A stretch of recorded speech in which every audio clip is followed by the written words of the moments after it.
శ్రీ గురుభ్యో నమః. గురు బ్రహ్మ గురు విష్ణు గురుదేవ మహేశ్వర గురు సాక్షాత్ పరబ్రహ్మ తస్మై శ్రీ గురవే నమః. సదాశివ సమారంభం వ్యాస శంకర మధ్యమం అస్మదాచార్య పర్యంతం వందే గురు పరంపరాం.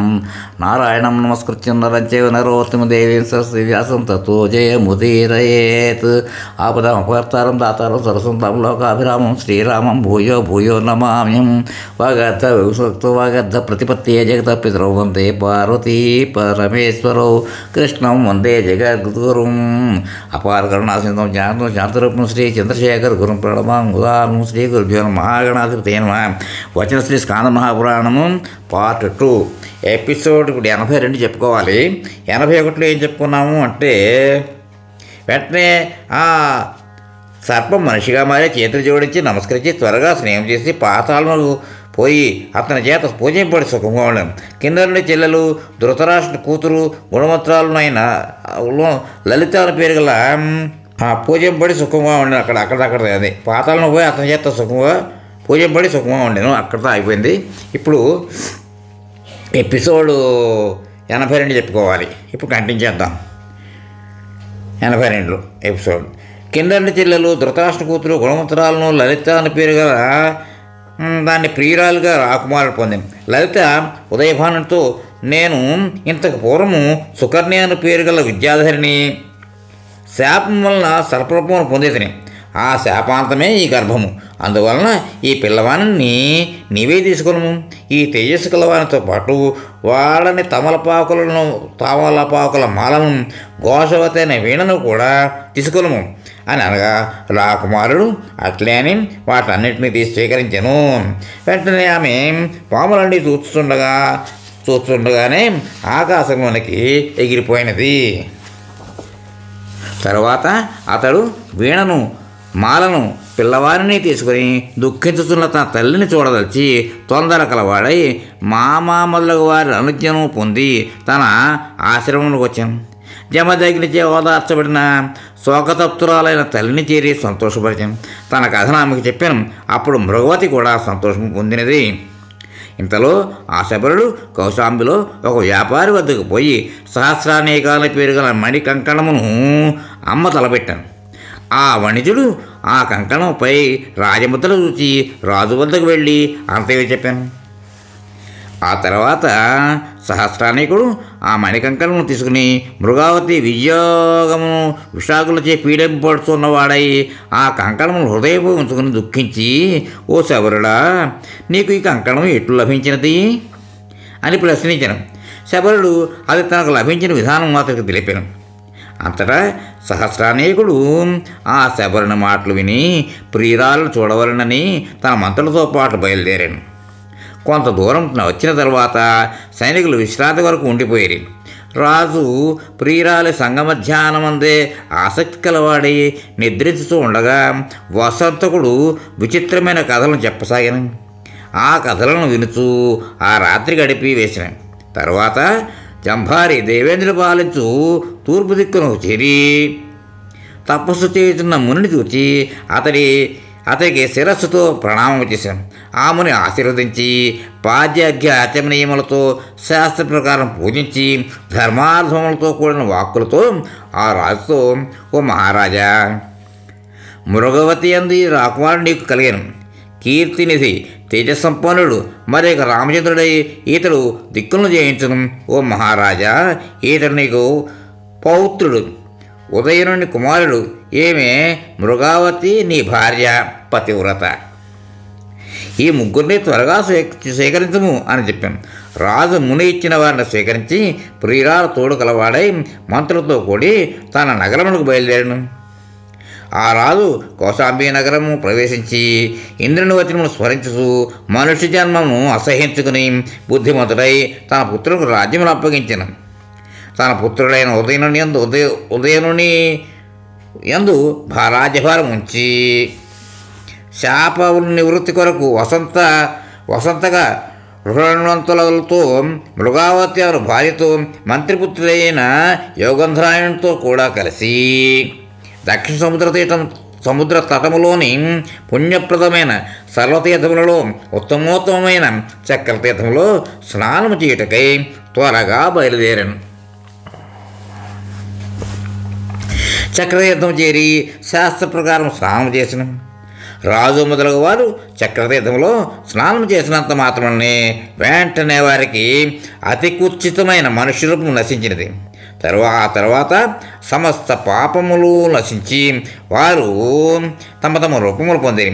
అందరూ దివ్య వస్త్రము ధరించి దివ్యమైన మాలలు అనులేపనములు కలిగి యోగ్యమైన విమానములు ఎక్కి తమ శాపము నశించుటకు కారణమైన ఆ తీర్థమును ఉత్తమమైనదిగా భావించుతూ అన్ని లోకముల వారు చూస్తుండగా స్వర్గలోకములకు వెళ్ళిరి.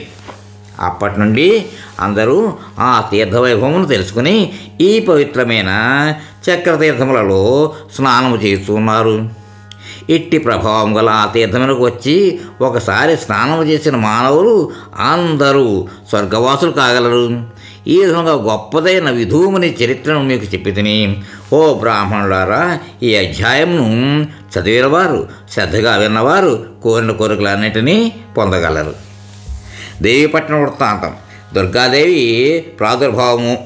ఋషులు ఇట్లనేది, ఓ సూత, నీవు ఉత్తమమైన చక్రతీర్థము దేవీపట్న పర్యంతము అని ఇంతకుముందు మాతో అంటివి. చక్రతీర్థం చివరనున్న ఆ దేవీపట్టణము ఈ ఎచ్చట ఉన్నది. దానికి దేవీపట్టణం అన్న పేరు ఏ విధంగా వచ్చినది? శ్రీరామసేతు మూలమందు స్నానం చేసిన పాపులకు కూడా ఎటువంటి పుణ్యం లభించును? చక్రతీర్థంలో వచ్చిన పుణ్యం వంటి వీటిని ఇతర విశేషాలను కూడా చెప్పవలను అని అడగగా శ్రీసూతులు ఇట్లన్నది, అంతయో చెప్పుదును, ఓ మునిశ్రేష్ఠులారా, వినవలసినది. చదువువారికి వినడవారికి కూడా ఈ ఆఖ్యానము పాపనాశకము. శ్రీరాముడు 9 రాళ్లను స్థాపించి సముద్రమునందు మొదట సేతువులు బంధించినాడు. అక్కడే దేవీపురము కలదు. దాని చివరిదే చక్రతీర్థము. దానికి దేవీపట్టణము అన్న పేరు ఎట్లు వచ్చినదో దానిని చెప్పుదును, శ్రద్ధగా వినుడు. పూర్వము దేవాసుల యుద్ధంలో దేవతల చేత సంతానమును పోగొట్టుకొనిన దితితో శోకమోహితురాలై తన పుత్రికతో తపస్సు చేయుటకు తపోవనమునకు పొమ్ము, ఇంద్రియ నిగ్రహముతో పుత్రుని కొరకు జపింపుము, ఆ పుత్రునితో ఇంద్రాదులు కూడా మిగలరు అని ఇట్లు తల్లితో చెప్పబడి దితి తల్లికి నమస్కరించి మహిషరూపం ధరించి అడవికి వెళ్ళి తీవ్ర తపస్సు చేయసాగిన. ఆమె తపస్సు చేస్తుండగా 3 లోకములు భయకంపితమైనవి. ఇంద్రాది దేవతలు ద్విజశ్రేష్ఠులు మోహములు పొందిరి. ఆమె తపస్సుతో బాధపడిన సుపార్శుడు అను ముని ఆమెతో ఈ విధంగా, ఓ శుశ్రోణి, నేను సంతోషించుతుని నీకు కుమారుడు జన్మించును.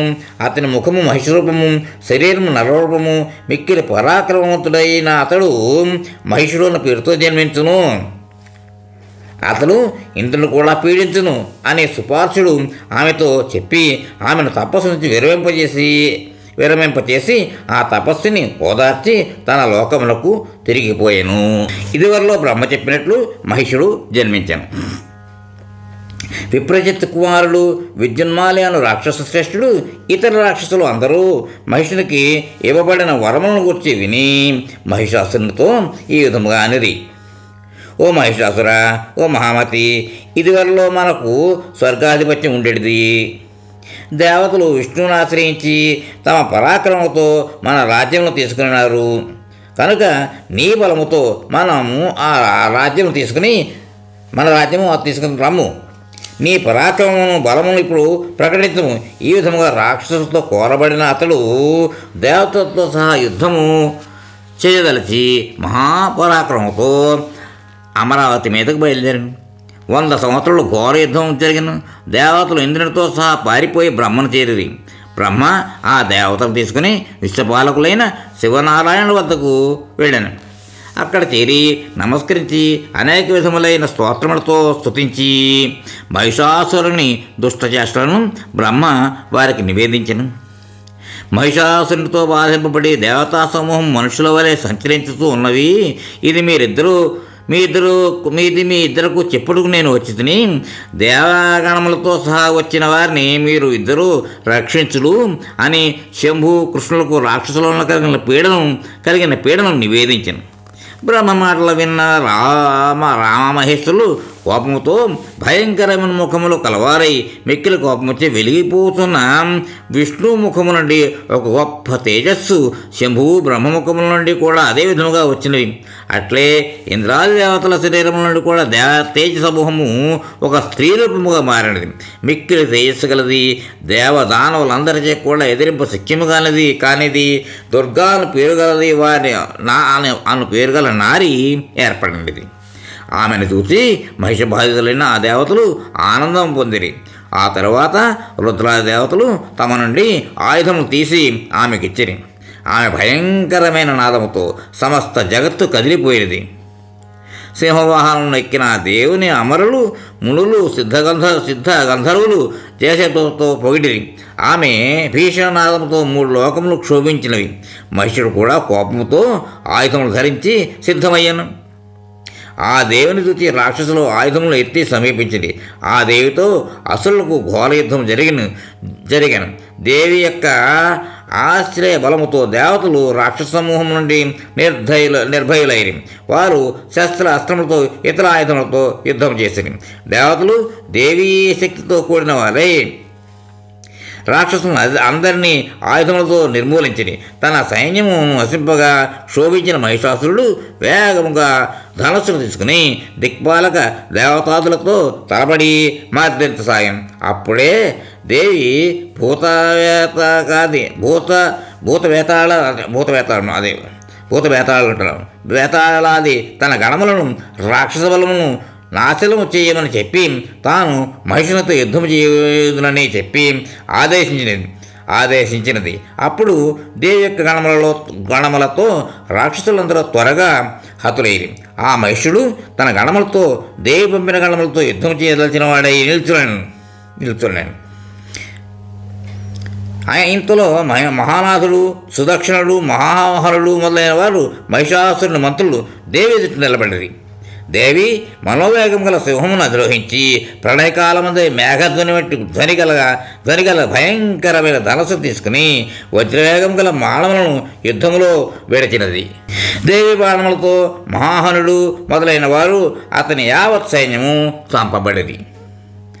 జాము మాత్రంలో అంతయు ఒక అద్భుతం వలె జరిగిపోయాను. మహిషాసుర వధ అద్భుత తీర్థ వృత్తాంతము. దీన్ని నెక్స్ట్ ఎపిసోడ్లో చెప్పుకుందాం. ఇక్కడితో ఈ ఎపిసోడ్కి విరామం ఇద్దాం.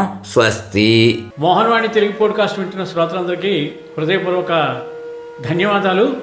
వినండి, వినిపించండి, వింటూనే ఉండండి. మోహన్వాణి తెలుగు పోడ్కాస్ట్ మీరు వింటున్నారు. మోహన్వాణి. మా కార్యక్రమాలు మీకు నచ్చితే ఇప్పటివరకు మా ఛానల్కి సబ్స్క్రైబ్ చేసుకోకపోతే వెంటనే ఈ క్షణమే సబ్స్క్రైబ్ చేసుకుని ఆ పక్క నుండే బెల్ బటన్ని మ్రోగించి అందరికీ షేర్ చేసి మీ విలువైన కామెంట్ను కూడా చేసి మమ్మల్ని ప్రోత్సహిస్తారని కోరుతున్నాను.